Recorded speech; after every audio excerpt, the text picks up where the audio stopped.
Solutions Podcast. Howdy, howdy. Howdy. Good. I thought we were going to say it at the same time. All right. So welcome back. Today's question is one that anyone who's run a float center for probably a month or longer has encountered, which is how do you handle negative reviews on Yelp? Yeah, so these suck, right? I mean... Oftentimes they're completely undeserved as well, as part of it. Like, there are negative reviews where you're like, oh, that person had a bad experience and I should apologize. And there are other ones where you're not even sure if they even came into your center to float with you. And they're really hard to not take personally, too. Like, it just really feels like someone is personally attacking. Like, they're calling you a one-star person. You're like, ah. Yeah, so it happens to everyone. I guarantee the first time that it happens to you, that's probably the reaction you'll have, is you'll feel personally attacked. And the instinct to fight as hard as you can is to, don't just go on there and unleash on them and write this huge justification for why your center is amazing and their one-star review is totally stupid. It's like the equivalent of leaving them a one-star review for their one-star review, right? So don't do that. So what do you do? Yeah, I mean, one thing that we've done pretty successfully over the years is reaching out to them in private on Yelp. Yep, exactly. And I should say this is a question about Yelp, but it goes for any of the sites out there, Yelp, TripAdvisor, Google. I think Yelp tends to be one of the more frustrating ones because they actively filter out reviews they think are fake. And so you'll end up sometimes with these really nice 5-star reviews that get filtered out, and then these occasional 1-star complaints that come in. It's like, it's really easy to look at those and feel this kind of resentment bubble up towards the Yelp algorithm. So a lot of the raging that I hear go on specifically is about Yelp, and I think related to that. But could happen anywhere. And one of the things they actually advise, like if you just follow the procedures that Yelp tells you to do, they'll say don't just launch into doing a public argument with someone. Write them a nice letter. And they'll say specifically nice, don't argue with them, see what you can do to have made things better, to make things better going forward. And they also say to keep it short, which is absolutely not what I personally do. Our strategy, and we've had a lot of these changed too. We've gotten reviews deleted. We've gotten 1-stars changed to 5 stars. We've gotten 4-star reviews changed to 5-star reviews. And what I do for anything that's under 3 stars is I will max out the character count on Yelp responding. And I use my own kind of patented PS method of writing letters, which is I write a very short letter at the beginning and put my signature, and then the bulk of the content goes in this giant PS down below. And it's because I don't want to argue with people, but I do want to explain how our shop works and that we're fixing things and all the details that they might not be aware of. And so for me, when I'm responding, what I do is I write this short message that says like, hey, I'm so sorry you had such a bad experience. If it's something where they obviously should get a free float or deserve a partial refund or something like that, I'll let them know that we're happy to extend that their way. And basically I'm nothing but generous in admitting fault. And then I sign my name and I say, and P.S.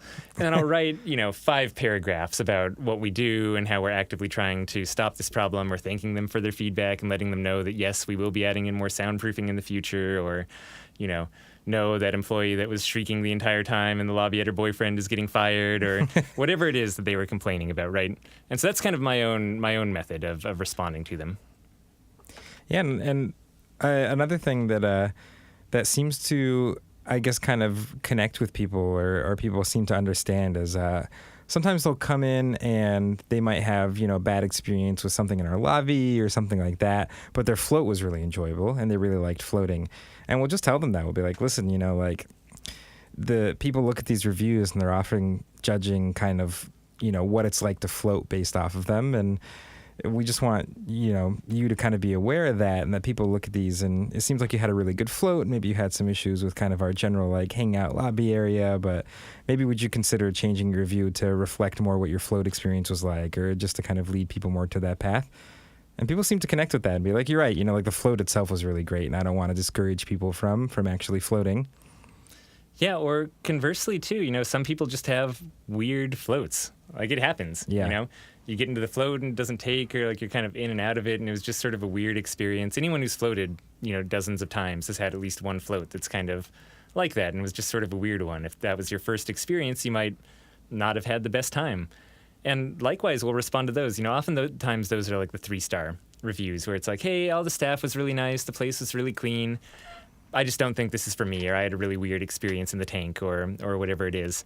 And same kind of tactic, we can kind of email them and be like, hey, it seems like your own personal experience wasn't that great, but since the facilities were clean and everything was nice and other people say that they've had really nice experiences in the tank, is there a chance that this was you and not our business? And do you think that people reading this might get the impression that we've done something wrong as a result of you just kind of having a weird tank experience? And people are really receptive to that too.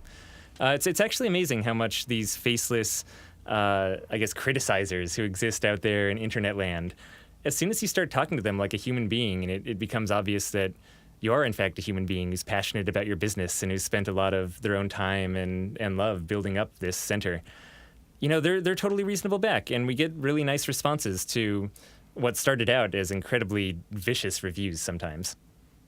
Yeah, and at the end of the day, don't try to let it not eat you alive, Again, it can be kind of all-consuming. You're not going to get everybody to change their reviews or sometimes even respond to you, but as you grow, those become smaller drops in the bucket, and it's not the end of the world.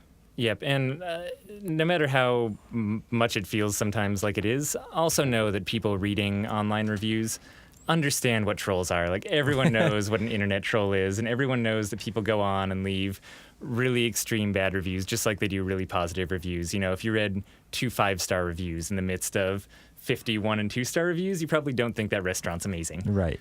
And in a similar fashion, if you read 1 or 2 1-or-2-star reviews amidst 55 and 4-star reviews, you probably think that it's the fault of those people, not the business. So, even the population that's going and reading these as they're judging whether or not to give you money is probably more forgiving than you think they are.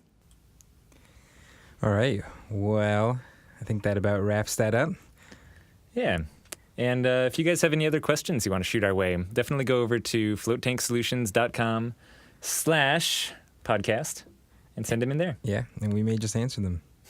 All right. Thanks, everyone. All right. Bye.